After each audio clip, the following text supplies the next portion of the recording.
Hello everybody, welcome back to another exciting bag full of self-righteous ignorance with a tiny dash of hypocrisy.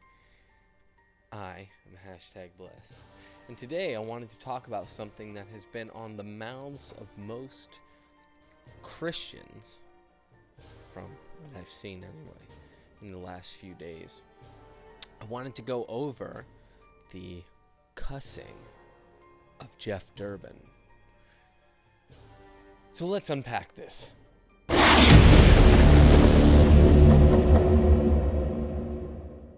Before we start, I wanted to ask that you hit the subscribe button, that you hit the notification bell so you don't miss any more of this amazing content.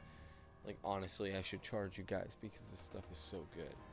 And like the video, share it, do stuff with it, please. Let's get the word out. Let's get people moving. Back to Jeff Durbin. So there's a video, which I will list in the description, where Jeff Durbin was at some kind of a thing that he was doing, some kind of a hootenanny or a shindig, and Jeff Durbin used BS and called parental advisory. If there's anybody who watches this with their children, I am about to say something that is not kosher. He says that the evangelical church is a whore, but he also said BS. But you can see the anger in what he was saying, and a lot of people, all the people that were in the audience at this thing that he was doing, they all clapped. They all rooted for him.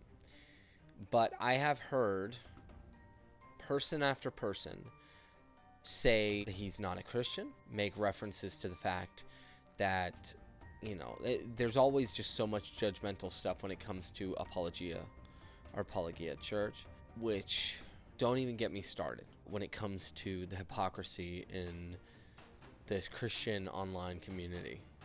And it bothers the hell out of me. It seriously bothers the hell out of me. Pardon my French, but I needed to say that. I need to point out some Bible verses, okay? When there is a reason to use what we would think of as profanity, which is just slang terms that may bother people, it's not that we're committing a sin. It might be something that you're against. You're not raising your children to use this kind of language or anything like that, but you need to understand that there were several times in the Bible that would make references to profanity in some way, shape, or form. For instance, Paul, he said that he counts all things other than his salvation or other than Christ as scrubulum, which is a derogatory term for feces or for poop. Would have been the equivalent of the S word. Okay? And that is in the Bible. There's another verse that talks about when you would leave a city, if you were rejected, that you were to kick the back of your heels up and kick the dust up. And that is symbolic for basically giving the middle finger, saying, we're done with you. So the fact of the matter is that Jeff Durbin is 100% right. I want you to go in and watch this video. And I want you to leave a comment if you believe that he is right in what he is saying. If you don't, give your opinion on it. I want to hear about it. But the point of the matter is, what this all kind of boils down to, is the hypocrisy when it comes to the church today. Okay? We're so politically correct, we can't say things that might offend people. And if you ask me, and if you ask anybody who is a true follower of Christ, that is the most dangerous thing that you could do for someone's salvation, is not tell them the truth. Not be honest with them. When you see the church transforming into something different, something that it's not supposed to be, catering to lifestyles that we don't accept, doesn't mean that we hate the people. We love the people. We want to bring these people in to our family. We want to bring these people into the family of God. But we as the church, we need to be standing steadfast right now. And when it comes to the situation with Jeff Durbin, it brings me back to the stuff with Mario and the Vigilant Christian and stuff like that. It is too easy to clickbait. It is too easy to just put up a video knowing that all you're going to do is you're going to bash, you're going to publicly rebuke.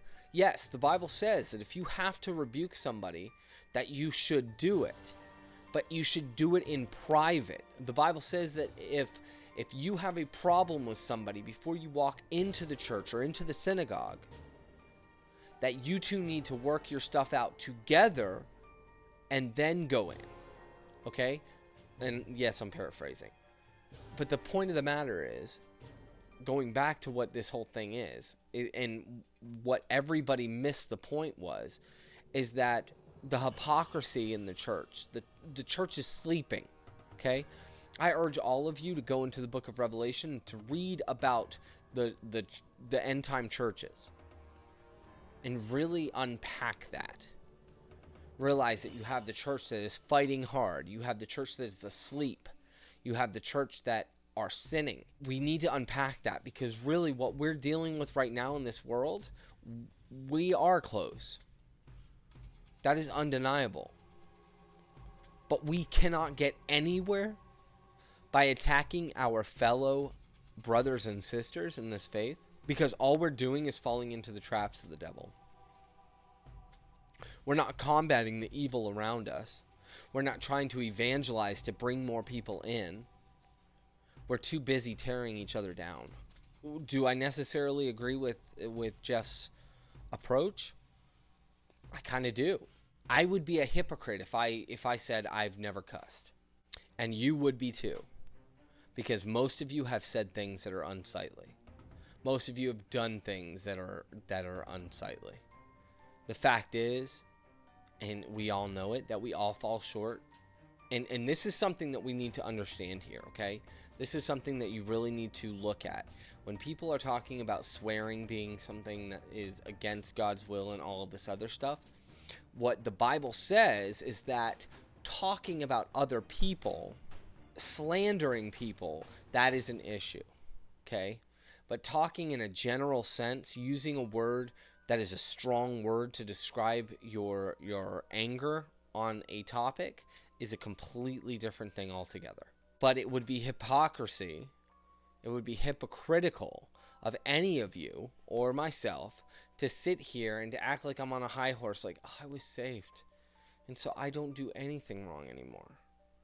I haven't cussed or anything since I've been saved. That is a lie. Okay? That is a lie from the devil.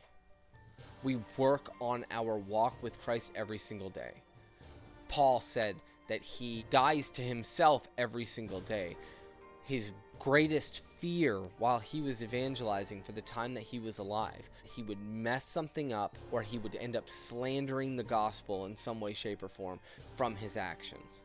Paul walked around with a thorn in his flesh. There is talk and there is an understanding that it could have been sexual sin that he was dealing with. It didn't just disappear because he became saved, because he gave his life to Christ. We have to see the writings on the wall here. I remember a couple of, I think it was last year, might have been a little bit farther than that, that the world was up in arms because Jeff Durbin was wearing a thumb ring. Oh, that's a gay symbol. Oh, he's closeted LGBT. When it actually turned out that it was a ring that he had, and his daughter had one too, and it was something special between him and his daughter. But I do remember, I specifically remember the online church who have become really nothing but trolls. It's like these Reddit trolls, these people that are online just causing drama for people. And all they do is bash. oh, Jeff Durbin, he drank some alcohol, so he's a sinner, this, that, or the next thing. You know, he talks about Guinness and stuff like that. Like, this is ridiculous. Don't you see that this is all, it's all straw men? We need to be focusing on what's important here, all right? And if, and I'm not saying this at all, like, because I really do respect Jeff, but if there's something in Jeff's life that he's hiding, that's between him and God. And last time I checked, God doesn't have a YouTube channel. It's a bunch of people, bunch of flawed sinners who put together these videos. A lot of the times people do these clickbait things. Oh, look, Jeff Durbin, it's true. He's got the mark of Satan on his forehead. Or whatever. They do it to glorify themselves through views, through clicks. Don't deny it. Just be honest. Realistically, in this situation, we should be looking past the rhetoric and the stupid little stuff like, oh, he said BS. Okay, congratulations. It's hypocritical for anybody to stand up and act so self-righteous. Yeah, you might not cuss, but keep in mind that if you say OMG, that you've used the Lord's name in vain. It's as big as that. And OMG, saying the actual words in the Old Testament, using the Lord's name, would put you to death. Via the 10 Commandments, that is a punishable sin that would get you put to death. So the fact is that we all fall short of the glory of God, and we all need to be focusing on what is important here. And what is important is evangelism.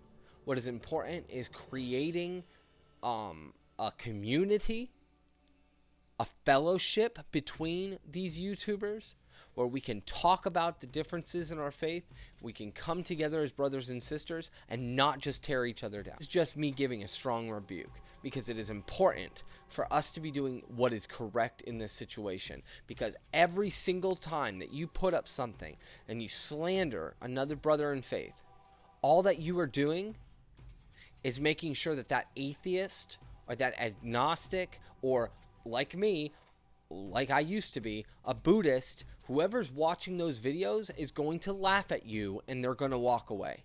They're going to say, this is why I'm not a Christian. I could never be a Christian because they're all horrible to each other. Is that how you want to represent the church?